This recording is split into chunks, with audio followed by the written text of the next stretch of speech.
Summer flowers for a wildlife-friendly garden. Looking to create a garden that's not just beautiful, but also provides a range of benefits for wildlife, as well as ongoing summer flowers. There's lots to consider when choosing plants.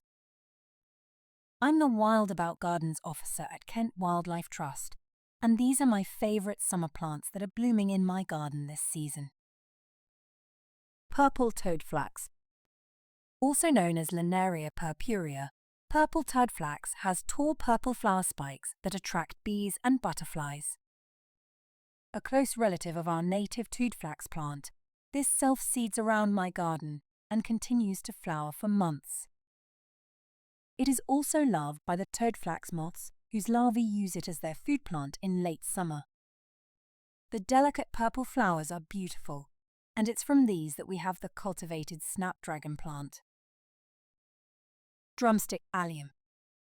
The drumstick allium, or Allium sphaerocephalon, is loved by bees in my garden, often with multiple individuals all sharing one flower. These are planted as bulbs in autumn and will flower from mid to late summer. Starting bright green, they gradually turn to a lovely plum colour. The seed heads can be left over winter to provide interesting structure in the garden, as well as habitat and food for wildlife. Evening primrose. With a lovely nighttime scent, evening primrose, or Enothera biennis, is a wildflower with tall, bell-like yellow flowers. Come the evening, the flowers open fully to attract nighttime pollinators, such as moths. Like other night-scented plants, such as honeysuckle or nicotiana, evening primrose is beneficial for bats who are attracted to the insects as a food source. Salvias. Most plants in the salvia, or sage, family are a brilliant source of nectar. I especially love a dark pink salvia cherry pie, which takes pride of place in my garden. A perennial shrubby salvia, its flowers attract bees and pollinators.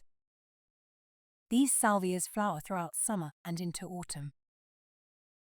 Although this non-native plant's flowers are adapted for hummingbirds, UK bees have cleverly learned to pierce a hole in the back of the flowers to reach the nectar. Ox-eyed daisy.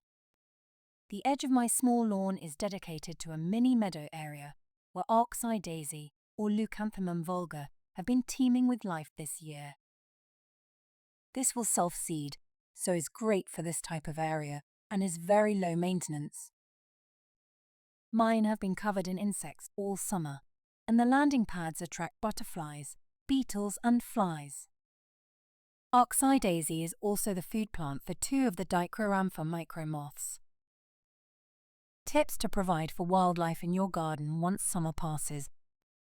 Although we tend to focus more on our gardens during summer, it's important to provide space for nature year-round. Leave seed heads on plants over autumn and winter as a source of food for birds and habitat for insects.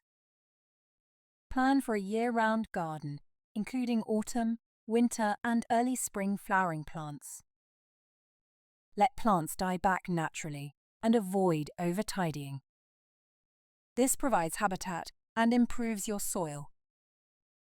Choose plants for different stages of pollinators' life cycles, such as plants that are larval food plants, as well as for butterflies, moths and bees. Get inspiration at an open garden event. Join us at our open garden events to get tips, advice and inspiration. Our next open garden takes place on the 14th of September at Langdon Court near Faversham. A stunning residential garden, it has a large pond, wildflower meadows, wilderness area, walled vegetable garden, greenhouse, traditional flower beds and more. The Wild About Gardens team will be on hand to give advice, as well as wildlife experts and the site's gardener. There will also be tea, coffee, cake, children's activities, plants to buy, and art from a local wildlife artist.